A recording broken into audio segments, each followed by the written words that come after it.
A independência do Brasil foi declarada em 1822.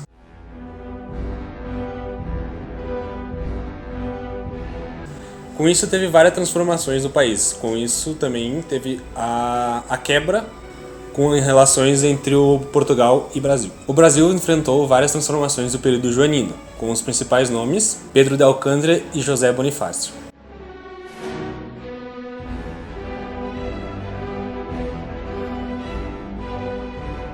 A independência do Brasil teve como grande ponto de partida a Revolução Liberal do Porto, que eles tinham as intenções totalmente contrárias à elite brasileira, que era totalmente conservadora. Em 1807, a família real portuguesa veio para o Brasil, uma transferência da família real para cá, e na verdade tudo isso foi uma fuga, que a família real estava fugindo da invasão francesa. Com essa fuga, todo o aparato administrativo de Lisboa foi trazido para o Rio de Janeiro. Com essa vinda deles, eles promoveram muita coisa e, felizmente, Dom João, ele promoveu a primeira medida, que era basicamente a abertura dos portos, que ia basicamente facilitar o comércio entre a Inglaterra e os comerciantes instalados aqui no Brasil. Então, quando ele entrou aqui, ele rompeu basicamente esse monopólio comercial e, de certa forma, liberou para os comerciantes que já estavam instalados no Brasil.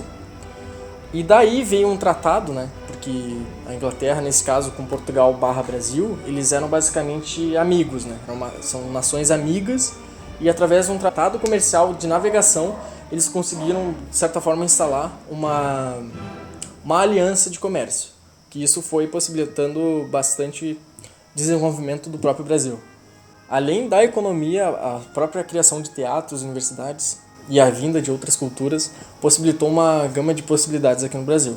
Todas essas mudanças que foram feitas foram para transformar o Rio de Janeiro apto para conseguir abrigar a corte e todas as instituições administrativas de Portugal. O Brasil começou a impor-se como uma potência na América do Sul. Então, lá em 1815, finalmente o Brasil foi considerado o Reino de Portugal. Na prática, o Brasil deixava de ser uma colônia para se tornar uma ente igual a Portugal. É lógico que a corte portuguesa não ia ficar de boa com o Dom João aqui no Brasil sem ajudar pelo menos eles lá. Então logo começou a repercutir uma grande pressão em cima de Dom João. Então o que aconteceu? Em 1822 ele teve a grande ideia de voltar para lá, né, para tentar de certa forma amenizar essa pressão que estava em cima dele. Só que ele tinha um filho chamado Dom Pedro, né?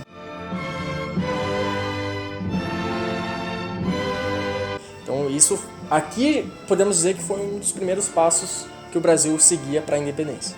A partir daí, a relação entre Brasil e Portugal começou a se desgastar, a começar pela relação entre a corte portuguesa e os representantes brasileiros. Essa relação instável entre Brasil e Portugal fez com que a vontade que o Brasil tinha para negociar se transformasse em resistência.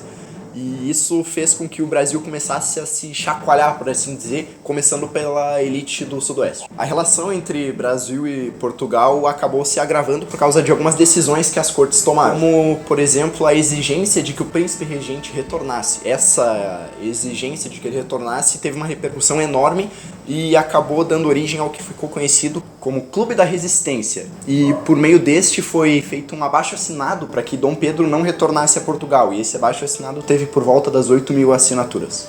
A essa altura do campeonato, embora ainda houvessem muitas pessoas que apoiassem essa união entre Brasil e Portugal, a ideia da independência do Brasil começava a ganhar muito mais força. Em maio de 1822, ficou decidido que as ordens enviadas de Portugal só iam ser válidas aqui no Brasil com a aprovação de Dom Pedro I, caso ele pessoalmente aprovasse isso. E essa medida ficou conhecida como Cumpra-se. Foi convocada uma Assembleia Constituinte para começar a ser elaborada a Constituição aqui do Brasil. Bom, então o processo de independência do Brasil começou, principalmente por José Bonifácio, uma vez que ele tomava decisões de um formato que era parecido com o Dom João, e também porque ele conseguiu imprimir essas ideias que ele tinha. Por fim, veio o rompimento oficial. No final de agosto, uma carta com novas ordens a Portugal chegava ao Brasil. E o tom continuava ríspido. Por quê? Porque eles achavam que o Brasil ele era cheio de privilégios, e essa questão da independência também. Essa nova carta fez a esposa de Dom Pedro, Dona Leopoldina, convocar uma sessão extraordinária, que basicamente ficou decidida pela independência do Brasil. Então, de fato, agora eles iam legitimar, através da Constituição e dessa carta, a independência do Brasil. Então, as notícias trazidas de Portugal e a decisão dessa sessão extraordinária foram enviadas para Dom Pedro. Então, o regente estava em viagem para São Paulo e o mensageiro chamado Paulo Bregaro alcançou a comitiva do regente em 7 de setembro de 1822, às margens do rio Ipiranga. Então, ao inteirar-se da situação, o regente supostamente realizou o Grito da Independência, também conhecido como Grito do Ipiranga. Esse acontecimento é considerado como o marco da independência brasileira. A partir daí foi iniciada uma guerra da independência, pois algumas províncias optaram por manter-se leais a Portugal. Depois desse período, então, eles fizeram uma grande mudança lá na política aqui do Brasil. Então, não foi instalada uma república, mas sim uma monarquia. Justamente esse primeiro reinado de Dom Pedro é o próximo tópico do nosso estudo, que vai ser feito por outro grupo. Então, de certa forma, é aqui que a gente para o nosso assunto.